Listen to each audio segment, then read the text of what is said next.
So mga sangkip, papaanong nangyari na nilulusob itong Iran ngayon ng bansang Amerika?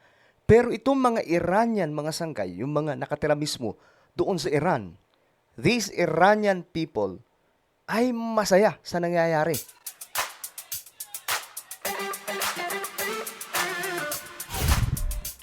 So mga sangkay, nakapagtataka lang, no? Kasi itong mga tao doon sa Iran, masaya. May mga nakikita po tayong mga footage kung saan yung mga estudyante doon sa Iran, tuwang-tuwa sa nangyayari mga sangkay na pag-atake. Na tila baga sinusuportahan pa po nila itong ginagawa ngayon nila President Donald Trump. Well, pag-usapan po natin yan mga sangkay. Anyway, bago tayo magtuloy-tuloy sa mga hindi pa po dyan nakakapag-subscribe, makikita nyo po yung subscribe button sa baba ng video na to. I-click nyo lamang po yung subscribe, i-click ang bell, at i-click nyo po yung all. Sa mga nanonood po sa Facebook, guys, follow nyo po yung ating Facebook page. Now, this is something weird or nakakapagtaka din mga sangkay bakit ganun ang reaksyon nito mga Iranian. Tingnan nyo po ito mga sangkay. Isa sa mga video ngayon na kumakalat. Tingnan po ninyo. Trump, this is a moment, President Trump, Ito po ay Iranian mga sangkay. this is a moment where you can define yourself like Ronald Reagan did. The Berlin Wall didn't fall because Ronald Reagan didn't take action. This is a moment, President Trump, where your name will echo through the ages. Please take action in Iran. The Iranian people need you. We've given tens of thousands, 100,000 even they say, of our lives with only our bare hands. People have succumbed to bullets, blood everywhere, body bags everywhere. Grabe. There's nothing else the people can do. We need help from the outside world. We need help from the USA. What's the first thing you're gonna do once you... Okay. Ito yung kaawa-awang kalagayan ngayon ng mga Iranian people, mga sangkay. Actually, may mga iba, mga sangkay na tumakas na po doon sa Iran. Lumayo na po sila. Kasi hindi na nga po nila kaya ang nangyayari ngayon, mga sangkay, doon sa kanilang bansa. So, itong mga taong ito, especially yung mga estudyante, nakikiusap na kay Donald Trump, mga sangkay, na tulungan sila na makawala sa Iranian regime, no? Itong namumuno ngayon sa Iran na talagang namang pasakit daw sa kanila. Marami na daw pong mga tao doon, mga katulad po nila, ang ipinapatumba ng kanilang leader. Kung hindi ako nagkakamali, yung last time na na-vlog ko mga sangka is nasa 35,000 na po. At ilang araw na po yun hanggang ngayon. Kaya napilitan ang bansang Amerika na atakihin itong Iran. At ngayon mga sangkay, nagaganap itong malaking paglusob. Ngayon, tingnan po natin yung ibang mga footage.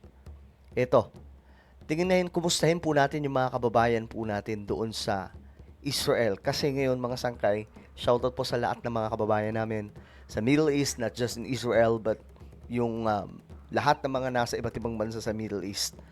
I hope na okay lamang po kayo dyan. Please, stay safe. No? Magtago kayo. Ito mga sangkay, pakinggan po natin. Mga kababayan, sa ngayon po, wala pong hinto ang pag-atake ng Iran.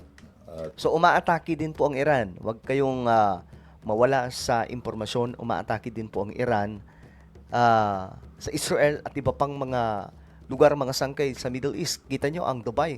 Nabagsakan po ng rocket debris ng Iran. At iba pa pong mga lugar, mga sangkay, mga bansa sa Middle East, nagkakaroon ng mga partial, paano ba yun, mga sangkay, parang slight attack from Iran. At Lebanon dito sa bansang Israel.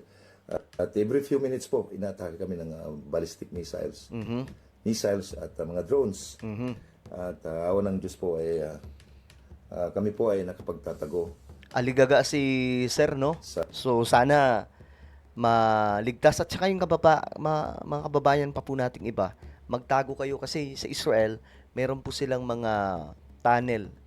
Lahat ng bahay po may ganun. Bomb shelter at sana wala pong madamay nating mga kababayan na mga kamag-anak at kaibigan ng mga OFWs dito sa Israel. Kasabay po nito, inihiling po namin na kasabay panalangin, sana po wala pong madamay na mga kababayan natin. Wala pong hinto at Grabe. patuloy ang pag-atake nila. Oh sa my Israel. goodness. So yan po yung nagaganap ngayon sa Israel, mga sangkay. Ito yung balita, bago lang, Iran says it will deliver a historic lesson to Israel and the United States. So tuturuan daw ng leksyon ng Iran ang Israel at United States.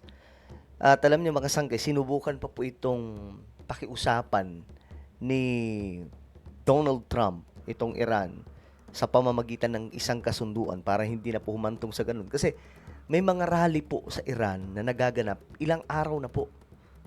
Walang tigil. Ang problema, pinapatumba nitong taong to. Ito po, mga sangkay, yung supreme leader ng Iran, pinapatumba niya. Lahat ng mga kumukontra sa gobyerno nila, tinutumba, mga sangkay. At napakarami na po ang nadamay. Ito, mga sangkay, kababayan po natin. Saan kaya to? Nasa Abu Dhabi. Okay, tingnan po natin.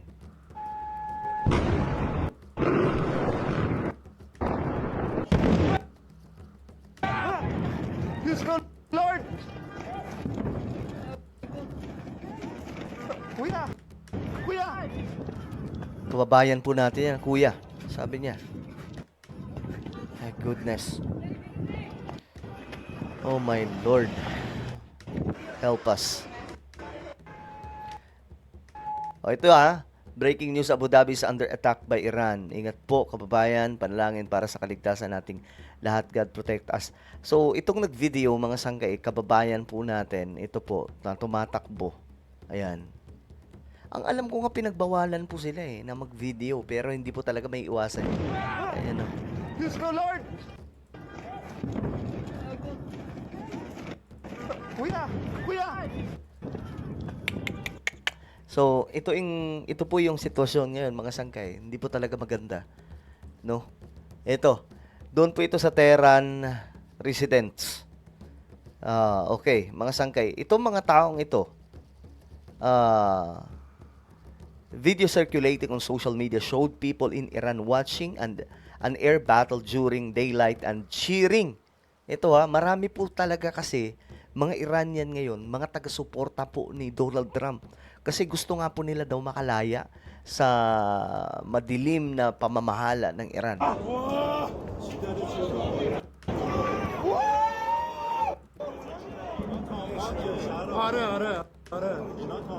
Di po sila natatakot. Imbis na matakot sila, mga sangkay, nag-cheer pa po sila. So sinusuportahan po nila itong ginagawa ngayon nila Donald Trump.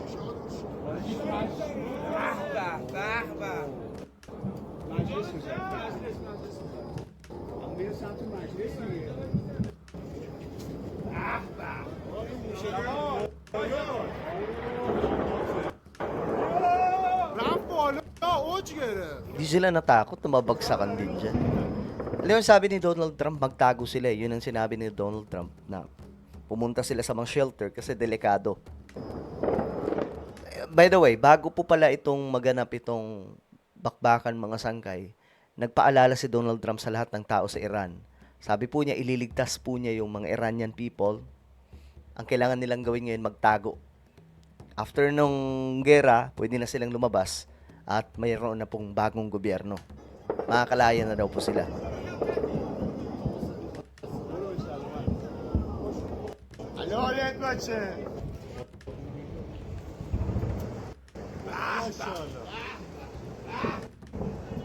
Grabe, no?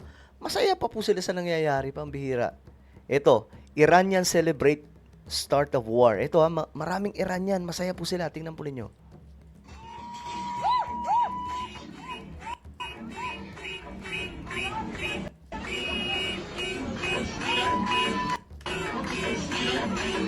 Masaya sila ngayon na inaatake yung kanilang bansa. Alam nyo, parang sobrang nakapagtataka lang.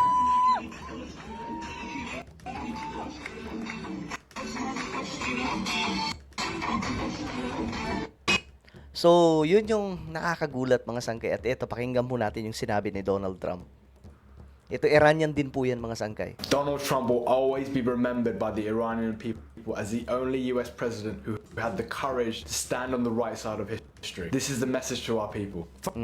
Si Donald Trump daw po ay talagang hindi makakalimutan ng Iran na siyang presidente, na kaisa-isang presidente na naglakas loob para iligtas daw po sila sa bangungot mula po sa isang madilim na gobyerno na nagpapahirap sa kanila. It's a message to our people. Finally, to the great, proud people of Iran, I say tonight that the hour of your freedom is at hand. Stay sheltered. Don't leave your home. It's very dangerous outside. Bombs will be dropping everywhere. When we are finished, take over your government. It will be yours to take. So yun po yung pakiusap ni Trump. Ang ganda ng sinabi niya, no? Magtago kayo sa mga shelter, napakadelikado sa labas, maraming magbabagsakan na mga pag-atake, so magtago kayo. Pagkatapos ng digmaan na ito, may bago na kayong gobyerno, inyo yan. No? Makakalaya na sila. So ito po yung ganap ngayon mga sangkay. Something, pagtataka lang, mga sangkay, na bakit sila masaya, itong mga Iranian. But now, we understand why. 'Di ba? Dahil gusto pala talaga nila makalaya sa gobyerno nilang nagpapahirap sa kanila ng matagal ng panahon. Well, ano po ang inyong opinion? Comment down below. Mayroon po tayong YouTube channel. Ito po isang kay Revelation. Hanapin nyo po ito sa YouTube ngayon din. Marami tayong ina-upload ditong video na kalintulad po nito at mas detalyado. Okay? Kung na po ay magpapaalam, mag-iingat pong lahat. God bless everyone.